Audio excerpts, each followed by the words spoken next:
I welcome you to this sacred shamanic space. I have been performing rites and rituals all day in order to record this video. I went to this place of power, to these spirits, whom I haven't contacted for many years, and I want to transfer this power to you now. With this power and this energy, I want to tell you how to prepare for a sacred meeting with a shaman. You received this video because you signed up for some kind of shamanic ritual. This is a diagnostic rite or a healing ritual to work with karma or some kind of sacred shamanic rite. I hope you already know about this. Make sure that for 2 or 3 days before the meeting with a shaman, you eat light food, avoiding meat and other heavy foods. Try to avoid disharmonious, stressful situations, and do not tell other people about this meeting with a shaman. Do you know why? Because people may say, "Why on earth do you need to do this?" and just start to offload their problems onto you.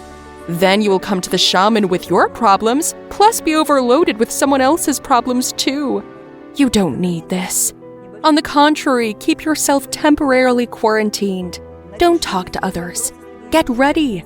Write down your questions if you're going for diagnostics. Be ready to share your problem, because the shaman might say, "What situation do you want to resolve?" Write it down. You can write down even a few questions. And when you come to the shaman, it will be clear what kind of situation must be resolved. If you're going to take part in a ritual, please, especially the day before, do not bustle around and make sure to get enough sleep.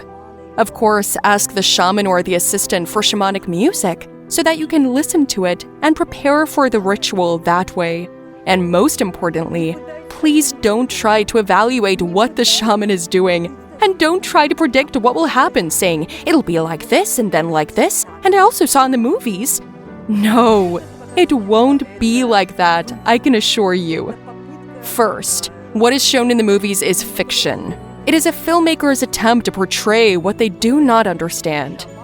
As always. Second, a real shaman can never perform one ritual twice, because you are unique, just as everybody else is. And even if I do the womb cleansing ritual, I do it just for you. I do it for this woman and for that woman. But the ritual is always conducted in different ways. After all, in shamanism, the shaman communicates with spirits. I look at you and think, all right, you have contact with a spirit of water. And so, in your ritual, I will summon the spirit of this river and will pass through your womb and will cleanse it. And here's a completely different woman. She has the gift from past lives to communicate with trees. But for a shaman, it means, I will summon the spirit of the trees, the spirits of the sacred forests of this place, or the spirits of the sacred forests of the strongest places on earth, and these spirits will cleanse your womb. So don't try to imagine what will happen. Don't try to evaluate with your mind what the shaman is doing. I'll tell you what, it doesn't even matter if you believe in spirits or not. If you open the internet, you will see plenty of studies. Since 1950, that is, since the last century, the existence of spirits has been proven, registered, and recorded on tape and other modern devices, and scientists are now trying to study shamans. I have been cooperating with scientists for about 25 years, and they're very interested in what the shaman is doing, measuring. Everything's already been proven. So your desire to be helped plays a big role. For instance, do not come in this state. What kind of shamans are these? What will they do? You see, a shaman will never do anything that goes against your will. If you don't want to or feel like doing it, then it is impossible. And no one will torment you or force you. Try to come in a different state, like this. I'm going there to get help. I really want to get this help. And the more you tune in to the desire to hear, receive, and be filled, the more you will get through that ritual. That's for certain. Whether it's diagnostics or some other kind of ritual, be it large or small, whether this ritual is for you or for your lineage, perhaps it may be for your children and family, always come with a positive attitude. I'm going there to receive. I want this. This is my choice. And listen carefully to all the recommendations that the shaman gives you. Please, after the session, write them down and ask the shaman's assistants to check them. Try to do everything they ask. It's important. The shaman is like a doctor, for they also see the cause. They eliminate this cause and tell us what to do next to restore energy, to bring back luck, and to restore the lineage so that a good period may continue. After all, any ritual that a shaman does is only the beginning of the process. And by following their recommendation, you continue to receive energy, and the ritual can last for many years. If you keep following the recommendations of the shaman, you will continue to receive benefits, power, and support from one single ritual. See how amazing this is. I'm recording this video because I really want your meeting with a shaman to have the best outcome. And one last important thing.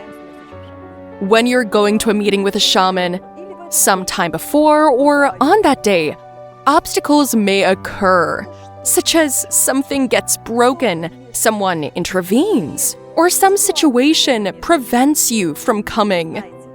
Know that this means you're on the right track. When various diseases occur, our temperature rises. We pass the point of apogee, and then healing comes.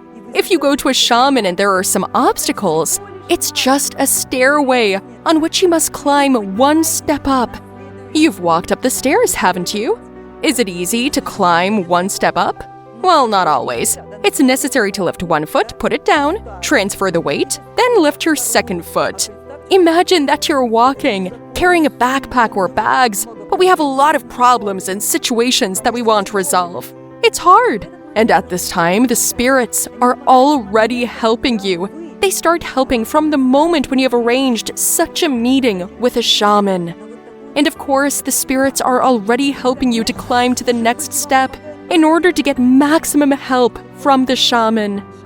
Therefore, it is not an obstacle. It does not mean that you need to run away. In fact, it means that you're going the right way. So, go on. If there is a problem, call the shaman's assistants. They will help solve it or even slightly adjust the time of the meeting with the shaman. We will help you solve anything. So come, tune in, get ready, get help, follow the recommendations. May your life change. Shamans came to Earth for this. This ancient tradition is 1,000,000 years old. We have saved that knowledge to help you right now. And shamanism is, in fact, not outdated. It is very effective and very great. So please come.